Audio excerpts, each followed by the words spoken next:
అయితే మీరు ఫ్యాకల్టీగా పనిచేసినప్పుడు నెంబర్ ఆఫ్ స్టూడెంట్స్ని చూసి ఉంటారు. సో స్టూడెంట్స్ కామన్గా చేస్తున్నటువంటి మిస్టేక్స్ ఏంటి మేడం? కామన్గా చేసే మిస్టేక్స్ అంటే అండి, ఫస్ట్ థింగ్ నోట్ మేకింగ్ అనే చేయరు. సో మనకి రీసోర్సెస్ అవైలబుల్గా ఉన్నాయని నెంబర్ ఆఫ్ బుక్స్ ఎవరే సజెస్ట్ చేసినా కొనడం కానీ, లేకపోతే ప్రింటెడ్ మెటీరియల్స్ని తీసుకోవడము, వాటిని చదవడం చేస్తారు. సో ఇప్పుడు టెక్స్ట్ బుక్ ఒకటి అందరికీ అవైలబుల్గా ఉంది అని సేమ్ కంటెంట్ మీరు చదివి సేమ్ కంటెంట్ రాస్తే అందరు ఆన్సర్స్కి మీ ఆన్సర్స్కి ఎక్కడ డిఫరెన్స్ వస్తుంది?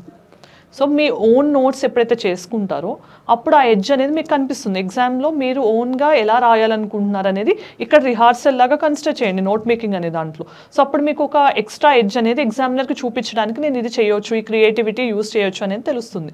సో అక్కడ మనకి ప్లస్ పాయింట్ అవుతుంది. దీని తర్వాత నెంబర్ ఆఫ్ టైమ్స్ రివిజన్ చేయకపోవడం. సో అందరు ఏం చేస్తారు, ఒకటేసారి చదవడము, 2 సార్లు చదవడం చేస్తారు. సో మనకి కాంపిటేటివ్ ఎగ్జామ్ ఏది తీసుకున్నా చాలా సిలబస్ ఉంటుంది. అంత సిలబస్ని ఒకసారి చదువుతూ వెళ్తే మనకు ఒకసారి గుర్తుండదు. హ్యూమన్లీ ఇంపాసిబుల్ అన్నీ ఒకటేసారి గుర్తుంచుకోవడం అనేది. సో నెంబర్ ఆఫ్ రివిజన్స్ చేస్తూ ఉండే కొద్దీ మనకి క్లారిటీ అనేది డెవలప్ అవుతుంది. సో కన్ఫ్యూషన్ అనేది మనకు ఉండకుండా మనం ఆన్సర్స్ని బెటర్గా రాయొచ్చు, లేదంటే ఎలిమినేట్ చేసే ఆప్షన్స్ విషయంలో కూడా మనకు అది యూజ్ అవుతుంది.